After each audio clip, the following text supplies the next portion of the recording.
नमस्कार, मैं जितेंद्र चतुर्वेदी। देश की सबसे बड़ी अदालत में जिस 370 को लेकर बहस चल रही है संविधान पीठ के सामने, उसका आज 10वां रोज था और आज से भारत सरकार ने अपना पक्ष रखना शुरू किया है। और दरअसल जो भारत सरकार कह रही है वो आंख खोलने वाली बात है, चूंकि अभी तक ऐसा लग रहा है कि जम्मू कश्मीर और 370 के बारे में बड़ा झूठ और प्रपंच गढ़ा गया था।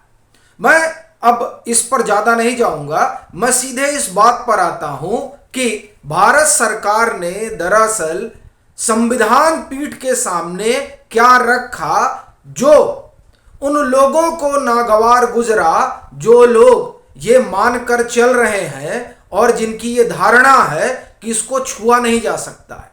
और इसीलिए जब भारत सरकार के वकील ने अपनी बात रखना शुरू की, तब शाम आते आते दिग्गज वकील, वहां कपिल सिब्बल भी बैठे हुए थे, क्योंकि वो तो उन लोगों में शुमार हैं जो 370 के हटाए जाने के खिलाफ है। तो उन लोगों को भारत सरकार की कुछ बात पर एतराज हो गया और वो बीच में बोलने लगे। तब संविधान पीठ ने कहा कि नहीं, ये ठीक नहीं है। जब आप अपना आर्गुमेंट रख रहे थे तब ना अटॉर्नी जनरल बीच में बोले, ना सॉलिसिटर जनरल बीच में बोले, इसलिए आप इंटरप्ट मत करिए और ये जो कह रहे हैं उसको सुनिए, अपना पक्ष रख रहे हैं वो रखने दीजिए।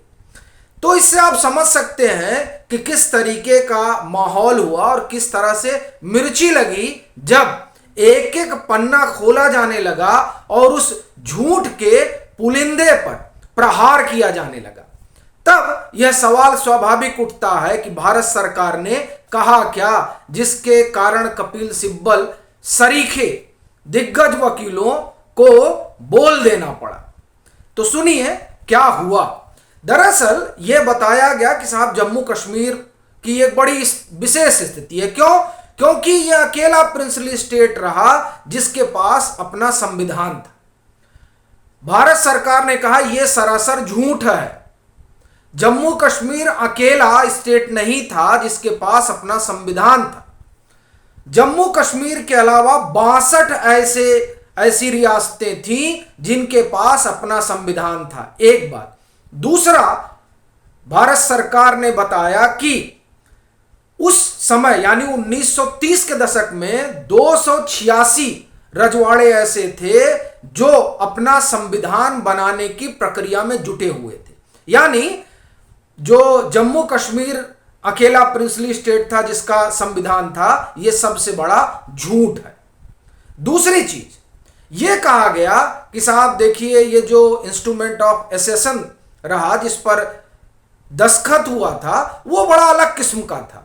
तो वो दरअसल अलग किस्म का नहीं था, वो ड्राफ्ट जो है वो सभी प्रिंसली स्टेटों को दिया गया था। यानी जो इंस्ट्रूमेंट ऑफ एसेशन है वो जम्मू कश्मीर के लिए कोई अलग से नहीं बुना गया था, कोई अलग से नहीं गढ़ा गया था। वो वही इंस्ट्रूमेंट ऑफ एसेशन था जो बाकी 562 रियासतों को दिया गया था और जिन पर बाकी रियासतों ने दस्तखत किया था। इसलिए यह कहना कि यह बड़ा अद्भुत और अनोखा इंस्ट्रूमेंट ऑफ एसेशन के साथ रहा, यह सरासर झूठ है।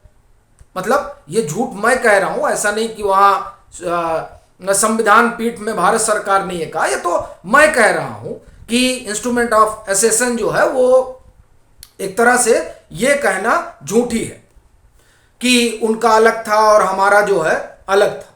दरअसल सबका एक जैसे था। तो अब विशेषता वाली कोई बात ये नहीं रही। तीसरा मुद्दा इंटरनल सॉवरेंटी को लेकर उठा, तो उस पर भारत सरकार ने कहा कि इंस्ट्रूमेंट ऑफ एसेशन जो है वो दरअसल जब आप इसमें आते हैं तो वो स्वाभाविक तौर पर सॉवरेंटी जो है वो भारत के साथ चली जाती है, आप वहां उसको सरेंडर कर देते हैं। और फिर यह भी बात आई कि नहीं, ये तो ये हुआ कि नहीं, जिन्होंने मर्जर पर एग्रीमेंट किया है उन्होंने अपनी सॉवरेंटी, उनकी इंटरनल सॉवरेंटी भी भारत में निहित हो जाती है। तब उदाहरण दिया गया मैसूर का, उदाहरण दिया गया सौराष्ट्र रियासत का कि इन लोगों ने मर्जर पर सिग्नेचर नहीं किया था, लेकिन फिर भी इनका जो इंटरनल सॉवरेंटी है वह भी भारत के साथ मिलने के बाद खत्म हो गया था। ऑटोनॉमी एक अलग मसला है। और बात यही नहीं खत्म हुई, फिर बाकायदे जिस तरह से ये तमाम रियासतों को जोड़ा गया और भारत खड़ा हुआ, वो कहानी बताई गई। और उस कहानी में ये बाकायदे भारत सरकार ने बताया कि जब ये तय हुआ कि अब भारत आज़ाद होगा और प्रिंसली स्टेट ये तय करें कि किधर जाना है, और फिर जैसे जैसे प्रिंसली स्टेट भारत में आते गए, इंस्ट्रूमेंट ऑफ एसेशन पे सिग्नेचर करते गए, वैसे वैसे वो हिस्सा बनते गए संविधान सभा का। जो भारत की संविधान सभा भारत के लिए संविधान बना रही थी, उसका वो हिस्सा होते गए। और फिर उनका जो अपना संविधान रहा, वो संविधान दरअसल भारत के संविधान के साथ आत्मसात हो गया। अब आप देखिए कि कितना बड़ा प्रपंच गढ़ा गया कि साहब इनका तो संविधान है, इनका अपना संविधान था। भाई ऐसे 62 रियासतें रही जिनका संविधान रहा, और जब वो भारत के साथ जुड़ी तब उनका संविधान जो है वो भारत के संविधान के साथ एकाकार हो गए। और यह भी बताया गया कि जब रियासतें मिली तो सब रियासतों का अपना रिजर्वेशन था कि देखिए हम ये नहीं देंगे, हम ये नहीं देंगे। तब सरदार पटेल ने कहा कि नहीं, हम म्यूचुअल इंटरेस्ट से आगे बढ़ेंगे। ठीक है, आप ये चलिए, आप जो कह रहे हैं ये चलिए मान लिया जाएगा। ये कहा गया कि ऐसा नहीं कि जम्मू कश्मीर का कोई अलग रिजर्वेशन था, सब जितनी प्रिंसली स्टेट आए सबका अपना अपना कहना था और सबकी बात सुनी गई।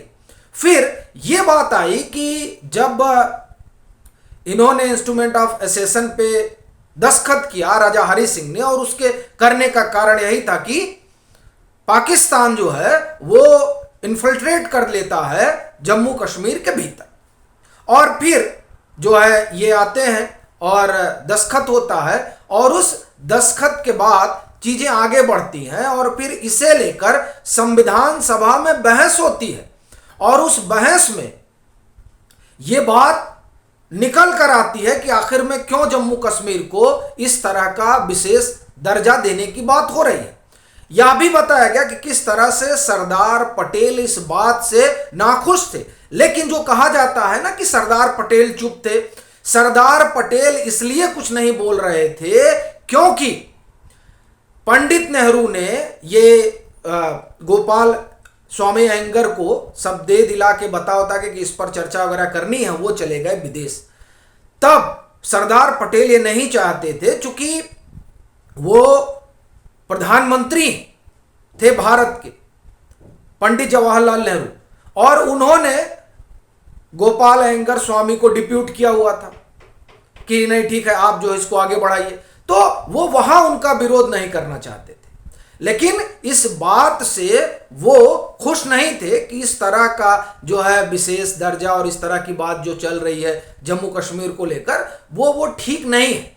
लेकिन ये मोटे तौर पर ये माना जा रहा था कि अब चूंकि वहां परिस्थितियां कुछ अलग किस्म की, और अलग किस्म की क्या है कि पाकिस्तान उसमें घुस आया है, फिर मामला यूएन तक चला गया, तो इस वजह से जो है एक व्यवस्था की गई जिसके जरिए चीजें आगे चले, और वो व्यवस्था ही जो है वो 370 है। लेकिन ये अस्थाई व्यवस्था रही, ये टेम्परेरी व्यवस्था थी, इसमें कोई अस्थायित्व वाला भाव नहीं था।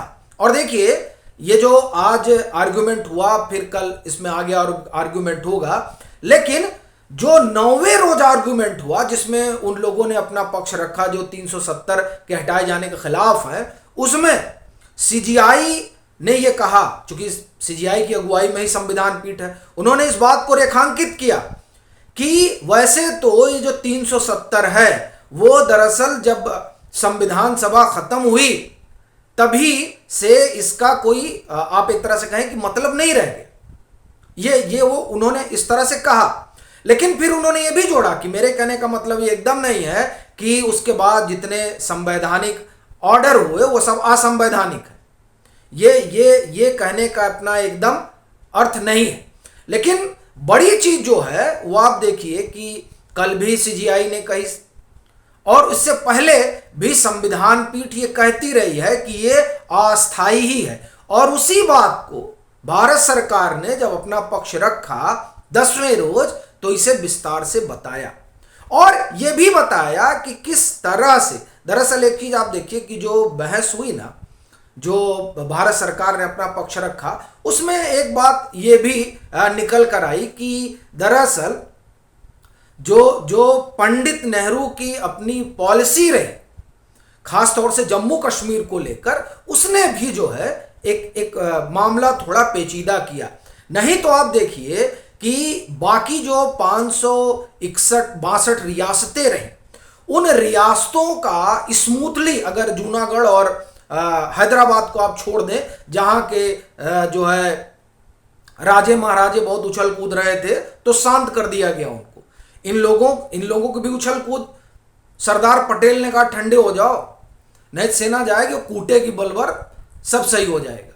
ये मैं इसलिए कह रहा हूं क्योंकि संविधान पीठ ने कहा कि नहीं वो सरदार पटेल तो जीनियस, मार्वलस।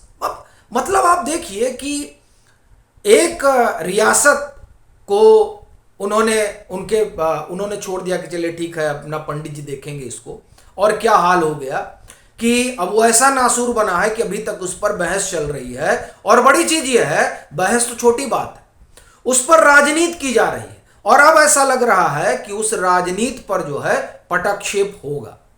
क्योंकि आज जो कुछ बातें निकल कर आई हैं वो दरअसल ये बताती हैं कि किस तरह का परपंच खड़ा किया गया था।